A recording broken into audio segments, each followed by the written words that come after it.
Jukkasjärvi, Swedish Lapland. 200 kilometers above the Arctic Circle, it's the end of winter. Tursnusetnu.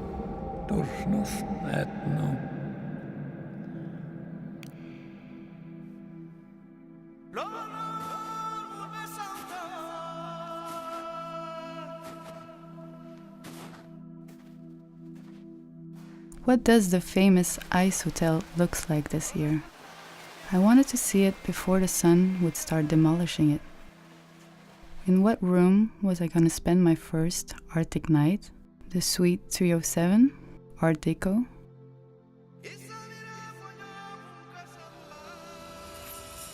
The Between Worlds?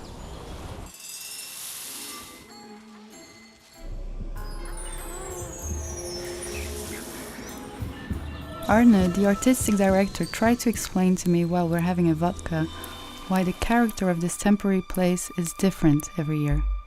Or rather, while having a couple of little vodkas named Fire on Ice. This is Fire on Ice with a pepper vodka and sour grapefruit liqueur, passion fruit juice and spicy syrup.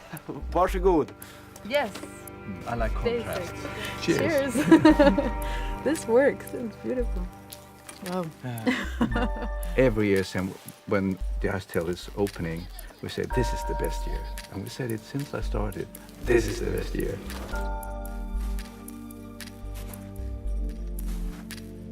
The Torno River is so clean, so the ice really doesn't have a color. It depends on the light, because it's like every day changing. So I can have one favorite room one time and another favorite room the another light time. and the textures change. It's very subtle. Sometimes it's blue, sometimes it's green, and sometimes other colors. Feeling the source. Yeah, feel the source. Sometimes it's blue, sometimes it's green, and sometimes other colors. On the plane during my flight to Kiruna through Stockholm, I was reading in one single breath about the beautiful experience Sylvain Tesson had, alone in his cabin in Siberia.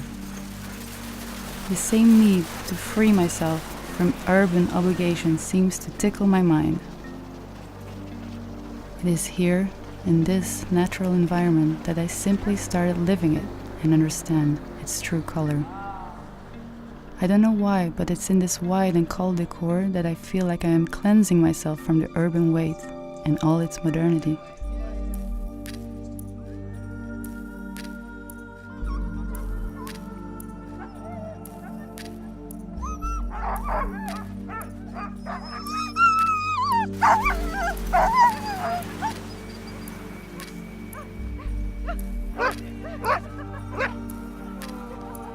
Here, I am starting to make up for everything the city steals from me. Everything my job steals from me as well. Pure happiness to be on the road. I knew I had to go and meet the Sami people to really get a feel of what it's like to live this close to nature.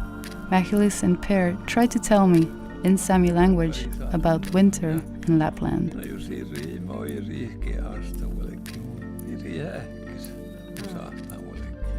Siellä hahpuu. Hän oppiaan kalamelmiin.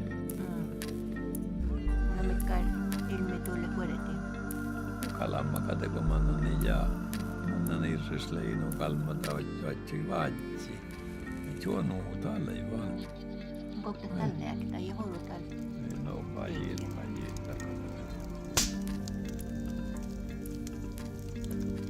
While smoking and cooking the reindeer, Nils explains to me that this animal is absolutely essential to them in this part of the end of the world. When a baby was born, the father would offer him a female reindeer.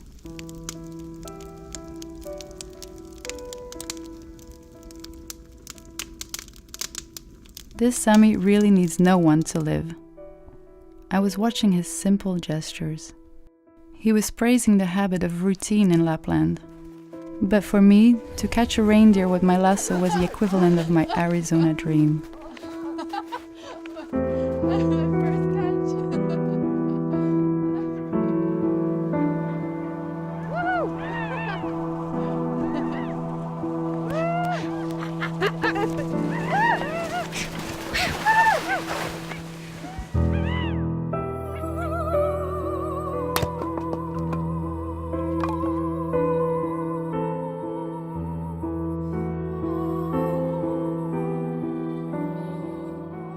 On this overpopulated, overheated, and noisy earth, a log cabin in the woods, a wood fire, and the window overlooking a lake make me reconnect to life.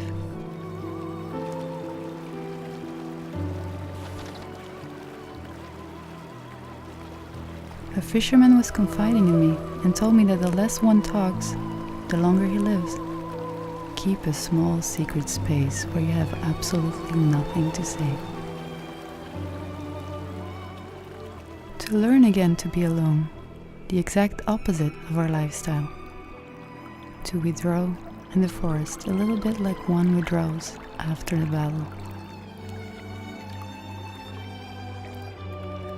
A fresh water hole to awaken the senses, simple gestures we forget about.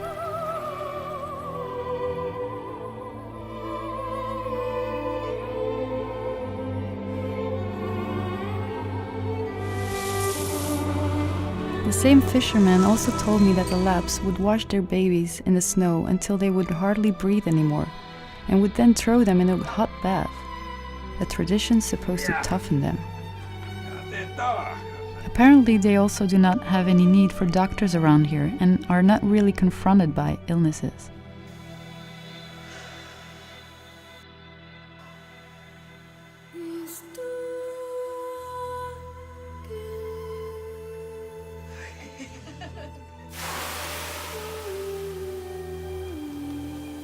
I came here to find a different kind of luxury. The luxury of not running after time, of watching it, of passing through, of not being subjected to it, of being able to be indifferent to it.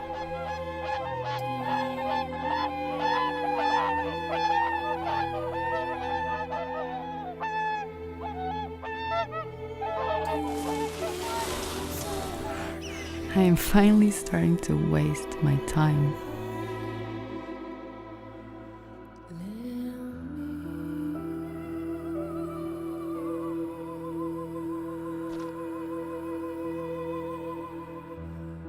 It's in the Suite 302 that I was finally going to spend my first Arctic night at the Icehotel.